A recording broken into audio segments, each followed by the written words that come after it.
Hello, and welcome to our weekly dialogue with Helga Zepp-LaRouche. She's the founder and chairwoman of the Schiller Institute. Today is June 19th, 2024. I'm Harley Schlanger, and I will be your host. You can send your questions and comments to us via email at questions@schillerinstitute.org or post them in the YouTube chat page. Well, Helga, there have been a number of significant developments in the last week.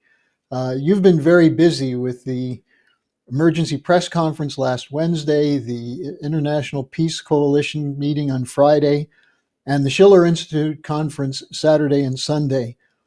And there was also a gathering of the increasingly irrelevant G7 last week, the NATO-Zelensky phony peace conference in Switzerland, and the peace offer from Vladimir Putin. I'd like to begin with your overview of these events. Well, I think, there are indeed tremendous changes taking place in the strategic landscape, tectonic changes of unprecedented dimensions. I keep saying that we are really experiencing the end of an epoch of 600 years of colonial rule.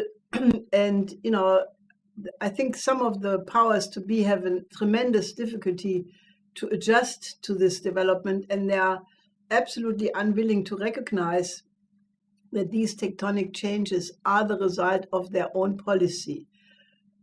Because the non-aligned movement has been fighting for a new world economic order since 55, at least since the Bandung conference, and they had to take many setbacks, and it looked like for a long time that the countries of the global south would not succeed in ever shedding the the shackles of the colonial system in the modern form, the trade conditions, credit conditions. But what is happening now is that indeed the global south is reasserting its own right for development. And they are forming new associations, new organizations, and they are not following anymore the order or the whistle of the powers to be so far. Most emphatically, this was underlined and demonstrated at the Bürgenstock Swiss so-called peace conference for Ukraine, where I think the significance of the failure of that conference is very remarkable. And I've been thinking about it because it was very clear that the United States, the European Union, the G7, NATO, they made a tremendous effort to put maximum pressure on the countries of the global south, that they all should appear, that they should send high-level, if not head of state delegations. And this was like a real mastering of the measuring of the forces, and it failed. I think there were only I forgot now the total number, 78 countries who appeared, 78 of 200 almost. The BRICS countries did not show up, especially China not, Brazil not. Even Lula was at the G7 meeting in Italy, just a few hours away. And then even two more withdrew from signing the final document after they had signed it already. So the net result is that the entire pressure of the West could not, force the majority of the countries of the world to come to this conference.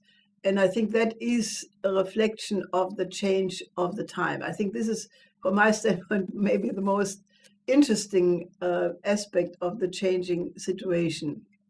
Then naturally, the escalation of the war danger is continuously going on. Stoltenberg being the worst driver, he says he wants to dust off a lot of nuclear weapons in storage, make them more usable, basically putting them on some form of alarm, which naturally all escalates the war danger. And the proposal by Putin, which was naturally immediately poo-pooed, Putin made a speech on the 4th of June to the foreign ministry, Russian foreign ministry. He made a 1-hour speech. And only the end of that speech, where he dealt with his suggestion for a peace negotiation concerning Ukraine, was reported in the West. It was immediately rejected by Scholz and others.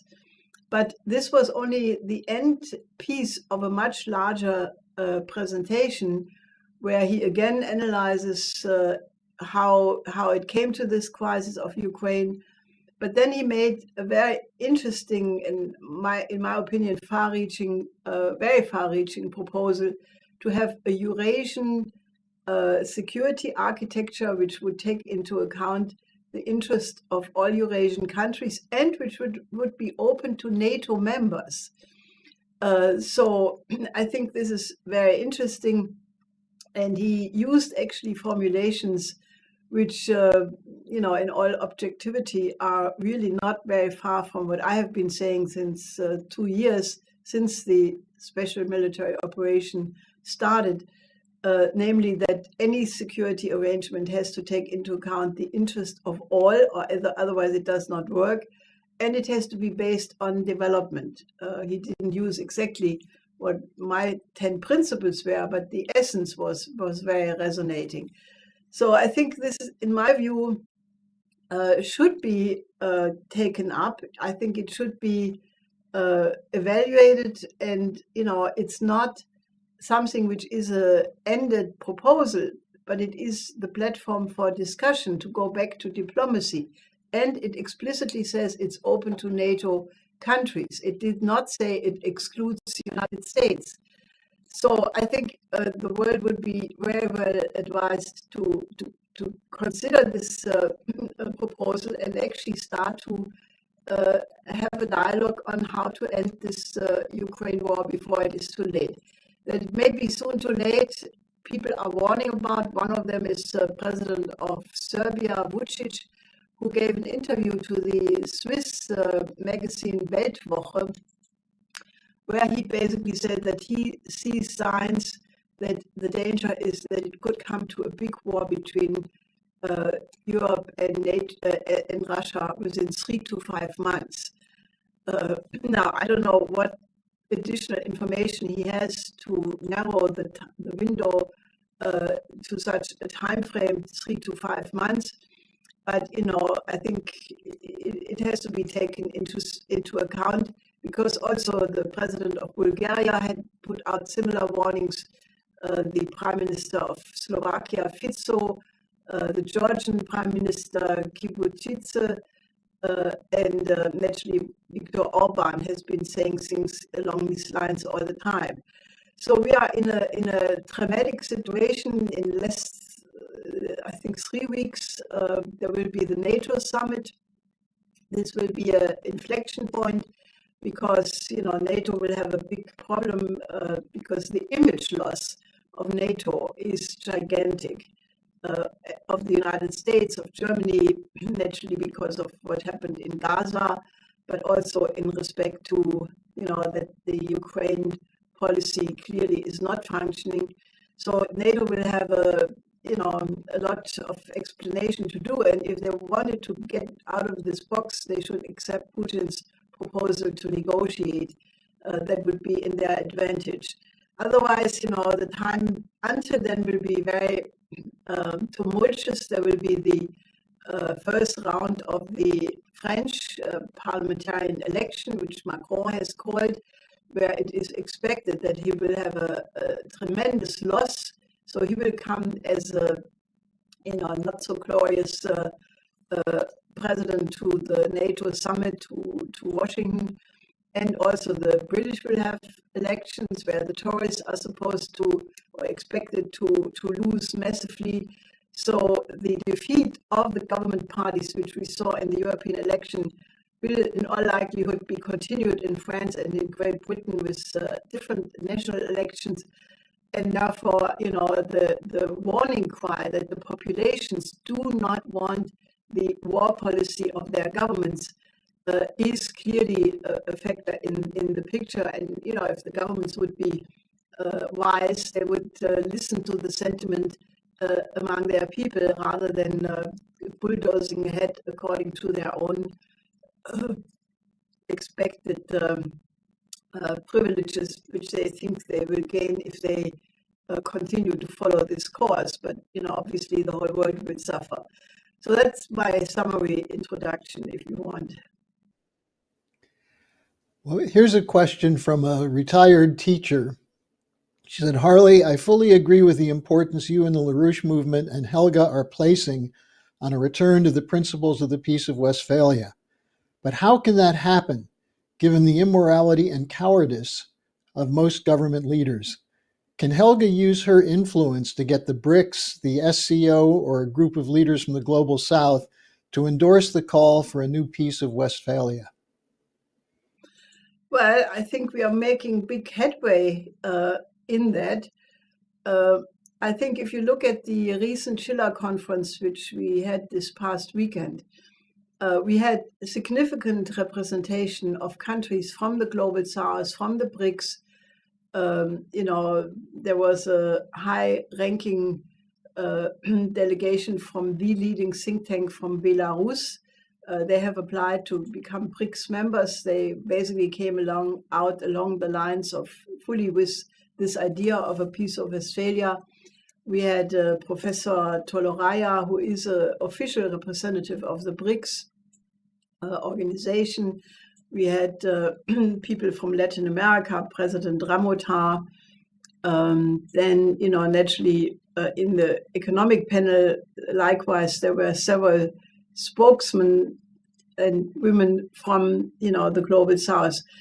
I think we are making headway because, the Schiller Institute has emerged, and this was also expressed by several of the conference participants, has emerged as a platform promoting this idea of a new dialogue. And, I think the fact that the recent peace proposal by Putin, it is not quite the same what I have been saying. I have said that we need a global new security and development architecture, which includes every single country on the planet. Now, what President Putin has said, he has called for all Eurasian new security architecture, however, which is open to NATO countries and, should take into account the interest of everybody. So while there are still margins of difference, I think, we are moving very, very quickly towards that possibility. And I think if you want to do something for peace, and if you agree with the Peace of Westphalia approach, take both the Putin speech, which is a long speech, but it's full of interesting ideas. I think it's one of the major speeches Putin ever made. And take my 10 principles and take these two items as a package and send it to everybody, all congressmen, parliamentarians of your countries, elected officials on all levels, other institutions which should be part of this debate, and get it in the discussion that the alternative to a third world war is to have such negotiations like they occurred in Münster and Osnabrück between 1644 and 48, leading to the conclusion of the Peace of Westphalia Treaty, which was really the establishment and the beginning of what we call international law today. And I think it is extremely important to go back to that, because only if you take into account the interest of everybody can you have peace. If you leave one out, it does not work. The best example of that is Versailles. The Versailles Treaty did not take into account the interests of Germany, not the interests of China, and therefore it was the prelude to the Second World War. And if we have learned anything from history, we should review that and recognize that the principle of the interest of the other is the key to peace. You're listening to Helga Zepp-LaRouche from the Schiller Institute, and you can still send us your questions. Send them to questions@schillerinstitute.org. I have a question here from someone who signed it, frustrated in Scotland. And he writes, while everyone says the European elections shocked the governments, they also say the European Union won't change. With the elections coming up in the United Kingdom and France, do you think voters are unhappy enough to send a more clear message that a drastic change must occur? Well, I think, that is the potential and it is the hope. I mean, look, we have, I mentioned already, the French election is coming up, which I think will, as every indication says, will be a complete devastation of Macron and therefore his French troops to Ukraine policy and similar things. The British Tory party will suffer a setback. And then we will have in September more elections coming up in Germany, in East Germany, Saxony, Thüringen, and I think Brandenburg. I'm not sure. Anyway, 3 states. And there, the AfD was the strongest party in the European Parliament election. And, the Wagenknecht party is almost number 1 in Thüringen. It's going back and forth between AfD and BSW, as they are called, BSW. And, they together have in the polls right now 49%. Well, that is not so far from being the majority if they get 1 more percent. And that could tilt, because the war danger is increasingly in the minds of people and freaking people out. So you could have a change in 3 of the German states, which would be, a change in the federal system, the European Bundesrat, the council, and, that could derail the German war policy. Then I think a big factor in the situation is that it turns out that the young voters, they let people from 16 year on vote, and a lot of the people who voted for the first time in an overwhelming way went to the AfD. And that is clearly related to the war policy. So the more the elites and governments are pushing on the war policy, the more they are about to lose the youth. And, that's the future. So they should, anyway, I'm not taking the risk lightly. And I'm saying a lot more mobilization to warn of the danger and to give people a sense of the alternative has to occur. But even if the electoral process is tedious and not very democratic, to say the least, because it clearly is, hampered by many factors.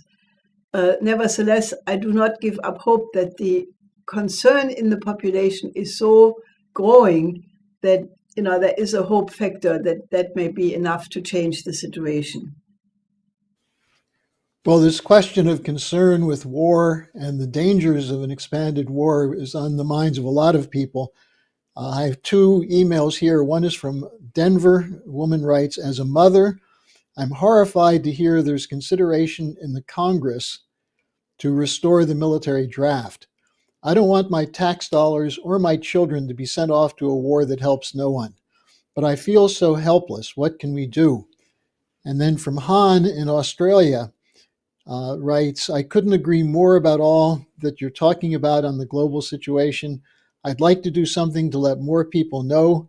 Let me know what I can do and to be a part of it. I think your proposal before, Helga, was quite good about Putin's statement and your fundamental principles, but maybe you want to say more about that. Yes, I fully agree that, while in previous times a draft army was clearly more advantageous than a all-volunteer army, because the all-volunteer army is really the imperial model. If you read the book by Samuel Huntington, The Soldier and the State, which is a horrible book, but I read it once because I wanted to find out what is the thinking of these neocons. And they have this idea of an imperial army, modeled on the Roman Empire, where, there's no connection between the population and the people, and therefore, the real issue is to get the efficiency of the soldiers increased. And in modern times, this is quite a horrible idea because it involves all kinds of modern weapons, and it's just a horrible idea. But the present system has been so much changed in the direction of an imperial military system that it's no longer like the Prussian reformers, Scharnhorst, Gneisenau, or Lazare Carnot in France, where the army, the officer was supposed to be a model in society. That has been completely eliminated. And therefore, I think, the idea to now call for a draft is really not something one should consider in any case. And you should just voice your opposition wherever you can. Having said all of this, I would suggest that the two listeners, the two question askers, or that's the wrong English, the two people who ask questions should join, and many other of our viewers, namely you, join our upcoming IPC meeting this coming Friday. This is the International Peace Coalition. We are holding Zoom conferences every single Friday since now more than a year, continuously without interruption.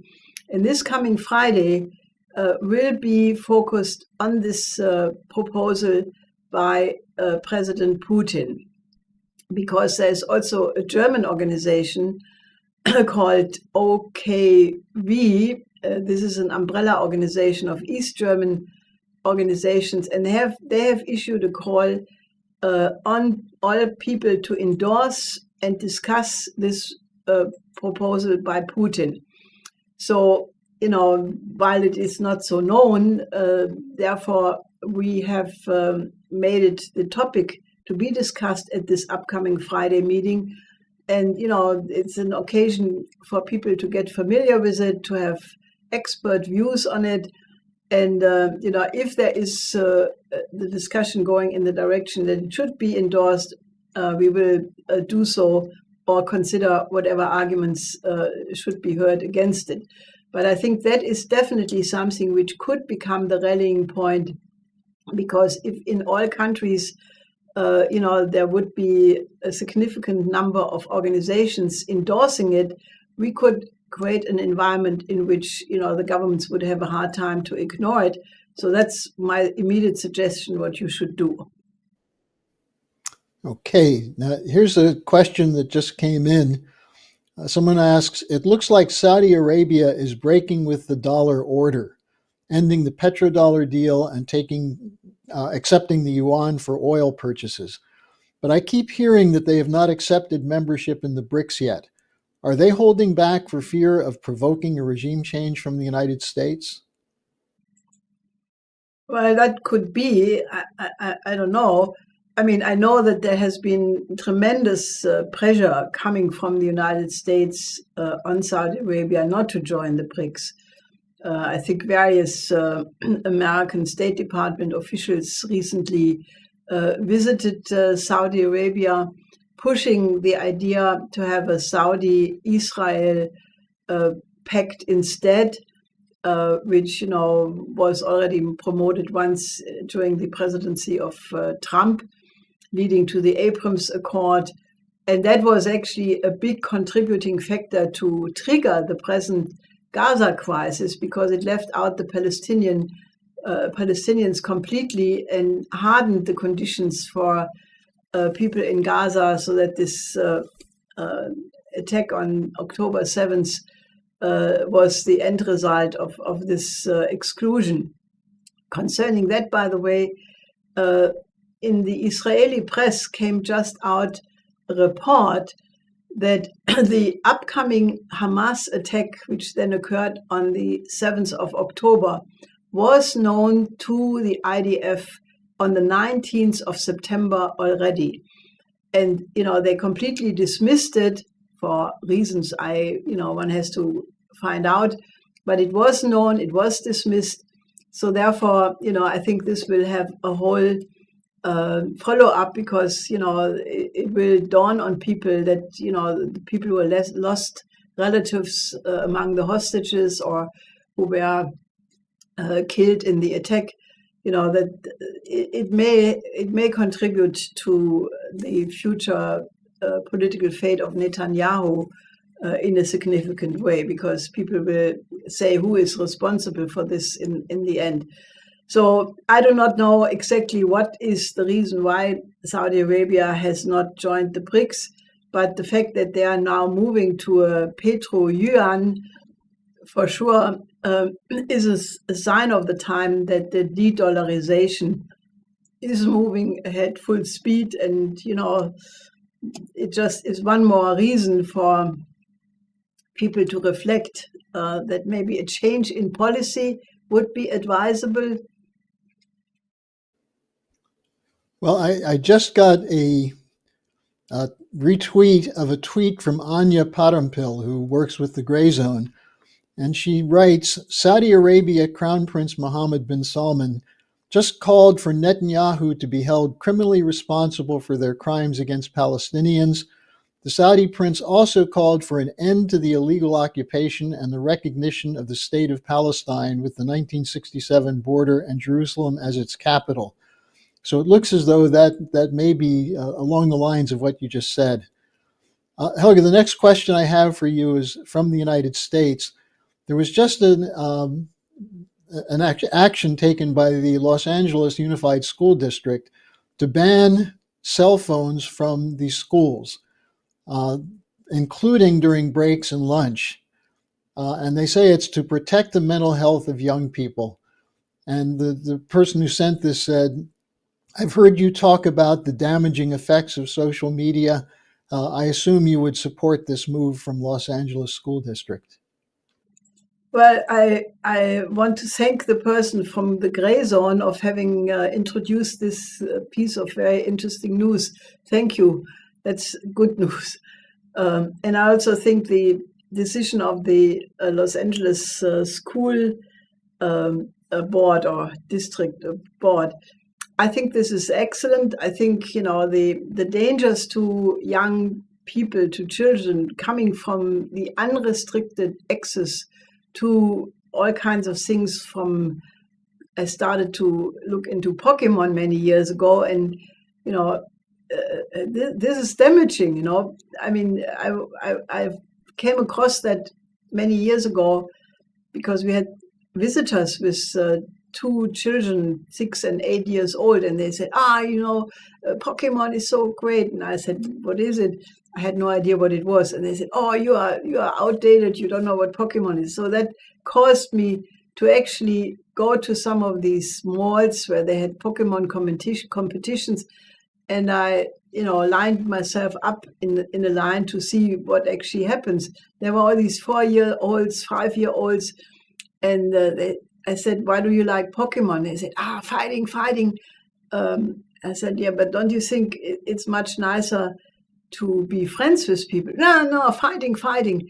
So anyway, that's just a little glimpse into how I started. And then I looked into computer games and did some more serious studies.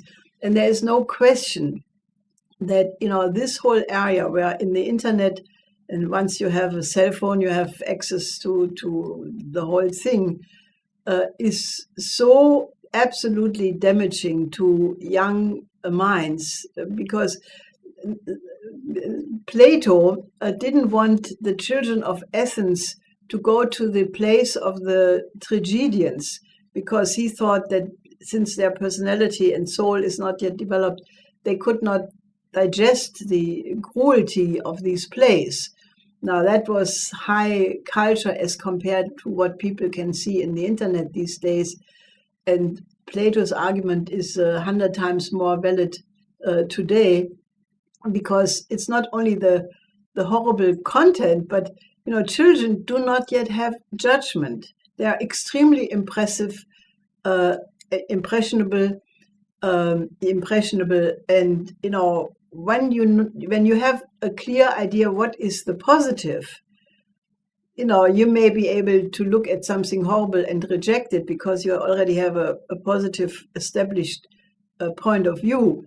But children are helpless, and therefore I think the decision by the school needs to be replicated everywhere.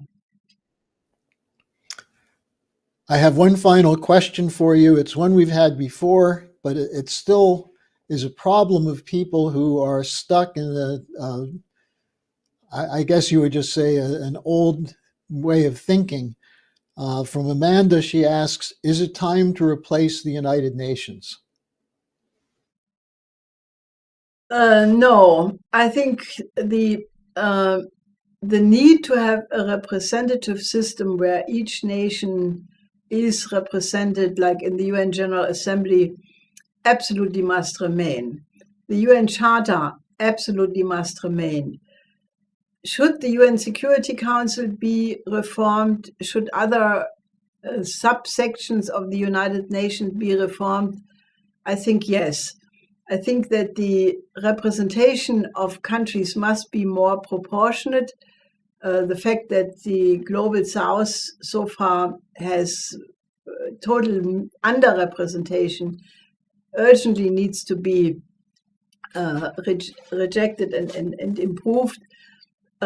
So there are, and I know of many former diplomats and authors and so forth who are working on books on reform plans. There's a huge discussion going on how to reform the United Nations in such a way that it would be a more fitting instrument, like, that the UN Security Council cannot be blocked by the veto of one country.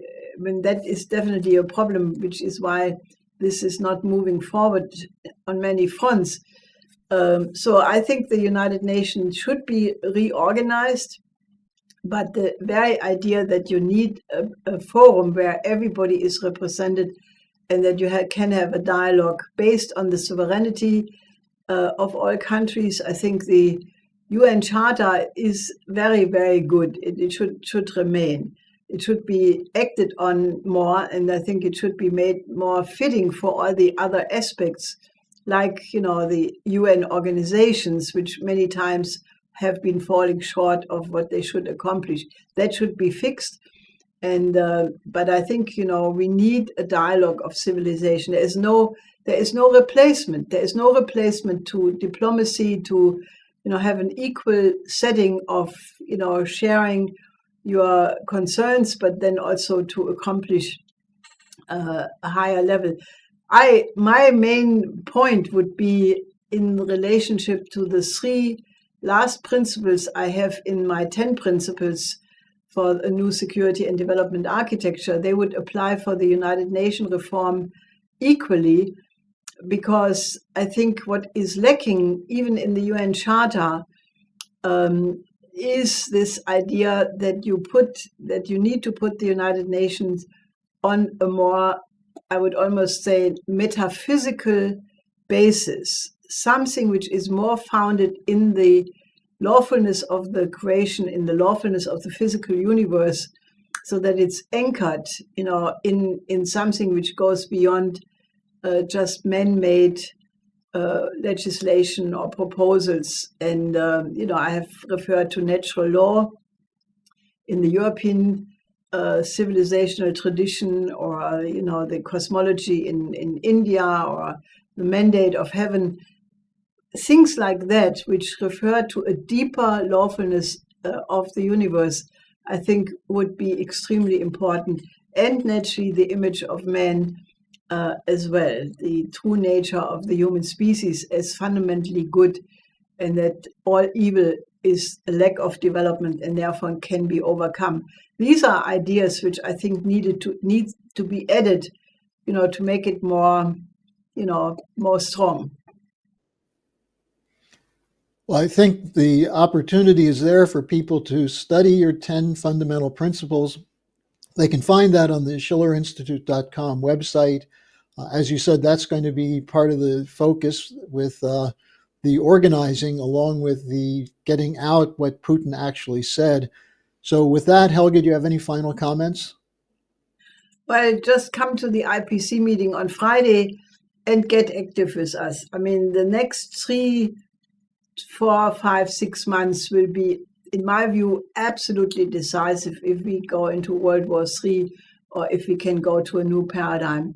So don't sit on the fence, become active with us. All right, and I don't have to tell you to stay active because I know you will. So thanks for joining us, and we'll see you again next week. Yes, till next week.